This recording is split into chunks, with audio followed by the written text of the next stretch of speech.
O reavivamento está relacionado a um impulso no fervor religioso após um período de declínio.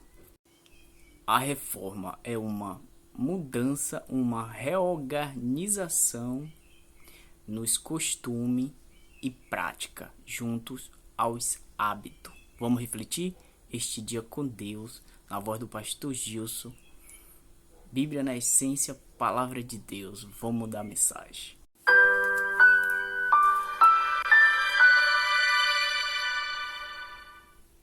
Bendito seja o nome do Senhor, porque o Senhor é bom e a sua misericórdia dura para sempre.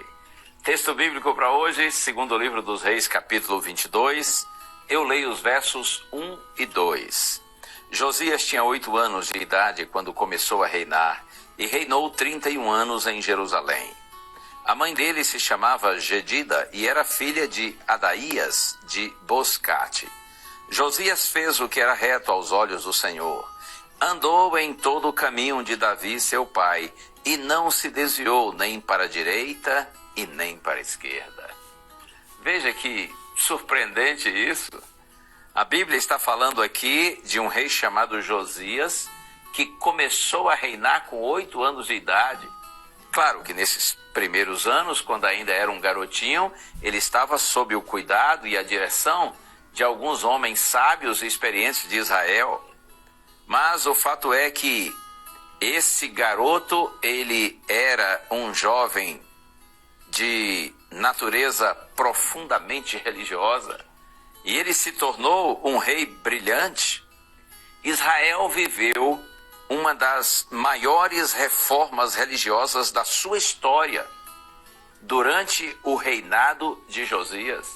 Você pode conferir aqui no segundo livro dos Reis, no capítulo 23, várias iniciativas de Josias desenvolvendo essa reforma religiosa em Israel. E qual foi o fator decisivo para que essa reforma religiosa fosse desencadeada? Veja, aqui mesmo no capítulo 22, a partir do verso 8, é dito que o sumo sacerdote Ilquias, ele disse ao escrivão Safã: achei o livro da lei na casa do Senhor. E aí o sumo sacerdote entregou esse livro para o escrivão, e o escrivão Safã o leu diante do rei. E agora eu leio o capítulo 22, verso 11. Quando ouviu as palavras do livro da lei, o rei rasgou as suas roupas. Naquela época, essa atitude demonstrava tristeza, angústia, pavor, até mesmo medo. A questão é que o rei foi impactado e reavivado pelo poder da palavra de Deus.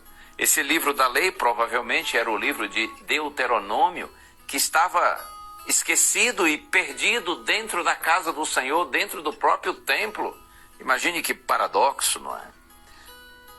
O rei ficou grandemente tocado, impressionado, e ele entendeu pela leitura do livro da lei que se eles fossem obedientes ao Senhor seriam abençoados, mas uma vida de desobediência, de afastamento de Deus, significava perder a bênção da proteção divina e ficar vulnerável aos seus inimigos. Com a obediência, a bênção; com a desobediência, a maldição. Então o rei, tocado pelo poder da palavra, ele promoveu uma grande reforma em Israel. Observe, o reavivamento está relacionado a um impulso no fervor religioso, após um período de declínio. Quando a gente fala de reavivamento espiritual, é essa a ideia. Um impulso no fervor religioso, depois de um período em que estávamos distantes de Deus. Por outro lado, quando a gente fala de reforma, isso significa uma reorganização, uma mudança nos hábitos e práticas. O verdadeiro reavivamento produz reforma. Reavivamento sem reforma é apenas barulho. É só, assim, fervor sem resultado. Por outro lado, reforma sem reavivamento é uma atitude meio legalista, moralista, farisaica. O ideal é experimentar um reavivamento genuíno e, inevitavelmente, uma reforma religiosa. A experiência de Josias e Israel nos seus dias revela para nós o que nós mais precisamos hoje: reavivamento espiritual e reforma religiosa. Vamos orar? Senhor, Tu sabes o quanto o Teu povo na atualidade precisa experimentar algo semelhante àquilo que Josias e Israel viveram nos tempos desse rei. Reaviva-nos, Senhor, pelo poder da Tua palavra e concede-nos o poder do Espírito Santo para que a nossa vida seja reformada, transformada, santificada segundo a Tua vontade. E a nossa oração em nome de Jesus. Amém.